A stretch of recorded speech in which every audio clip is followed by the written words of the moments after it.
राजा विक्रमादित्य के शासनकाल में एक किला अपनी खूबसूरती के साथ साथ अपनी खौफनाक कहानियों के लिए भी मशहूर था। इस किले की सुरक्षा एक खतरनाक राक्षस करता था, जिसका सिर इंसान का, शरीर शेर का और पूंछ बिच्छू जैसी थी। लेकिन इसके अलावा किले के अंदर एक और राज था। एक बेहिसाब खजाना छुपा हुआ था, जिसके बारे में सिर्फ कुछ चुनिंदा लोग ही जानते थे। एक दिन राजा के जंगल में एक खुफिया समूह दाखिल हुआ। ये लोग आम नहीं थे, बल्कि खजाने के खतरनाक चोरों का समूह था। इनके सरदार काला नाग एक चालाक और निर्दयी चोर थे, जिन्होंने अपनी पूरी जिंदगी खजाने चुराने में बिता दी थी। काला नाग और उसकी गैंग को किले के खजाने के बारे में पता चला और उन्होंने इसे चुराने का प्लान बना लिया। काला नाग ने अपनी गैंग के सभी लोगों को इकट्ठा किया और बोला, भाइयों, आज रात हम किले का खजाना लूटेंगे, लेकिन हमें बहुत होशियार रहना होगा।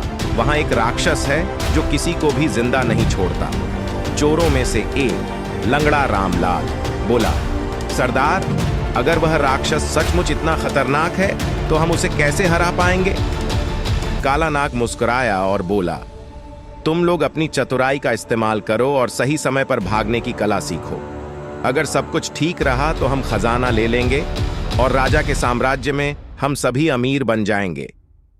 इसी बीच राजकुमारी लीला को खजाने और राक्षस के बारे में जिज्ञासा हुई, इसलिए उसने अपने पिता से अनुमति लेकर जादूगर डंबलडोर के साथ किले की ओर रवाना होने का निर्णय लिया।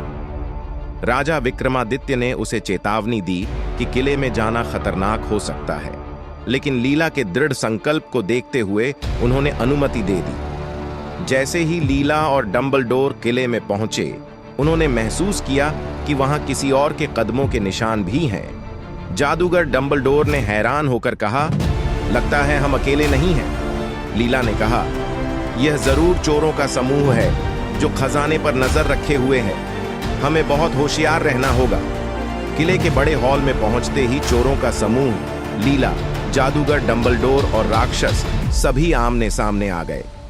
काला नाग ने खजाने पर कब्जा करने के लिए अपने साथियों को आदेश दिया, जल्दी करो, खजाना समेट लो और पतली गली से निकलो। लेकिन जैसे ही वे खजाने के पास पहुंचे, राक्षस ने दहाड़ते हुए कहा, किसी में हिम्मत है जो मेरे खजाने को छूने की कोशिश करे? चोरों ने अपनी तलवारें निकाली और राक्षस पर हमला किया, लेकिन राक्षस की ताकत और गति ने उन्हें डर से भर दिया। लंगड़ा रामलाल ने डरते हुए कहा, सरदार, ये तो मौत का फरिश्ता है। लीला और जादूगर डंबलडोर ने मौके का फायदा उठाते हुए राक्षस पर हमला किया। लीला ने कहा, काला नाग, अगर तुम यह खजाना लूटने से बाज आ जाओ तो हम तुम्हें जाने देंगे, वरना तुम्हारी खैर नहीं।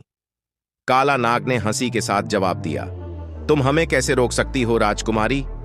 यह खजाना आज हमारा है। अब एक तरफ लीला और जादूगर डंबलडोर थे और दूसरी तरफ चोरों की गैंग और राक्षस। लीला ने जादूगर को इशारा किया और डंबलडोर ने अपना जादुई मंत्र पढ़ा।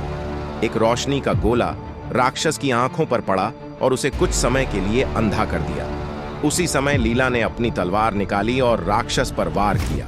काला नाग और उसकी गैंग लीला और डंबलडोर को देखकर घबराए, लेकिन काला नाग ने हार मानने से इनकार कर दिया और बोला, मैं तुम सबको खत्म करके ही यहां से जाऊंगा। लीला और राक्षस के बीच भयंकर युद्ध जारी रहा।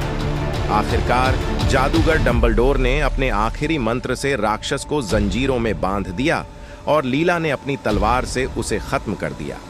जैसे ही राक्षस समाप्त हुआ, किले में सभी ने राहत की सांस ली। काला नाग और उसकी गैंग को पकड़ लिया गया और राजा के दरबार में पेश किया गया। राजा विक्रमादित्य ने काला नाग से कहा, तुम्हारा लालच और चोरी की आदत तुम्हें तबाह कर गई और अब तुम्हें अपने किए की सजा मिलेगी। अगर आपको हमारा वीडियो पसंद आता है तो कृपया हमारे चैनल को सब्सक्राइब करें।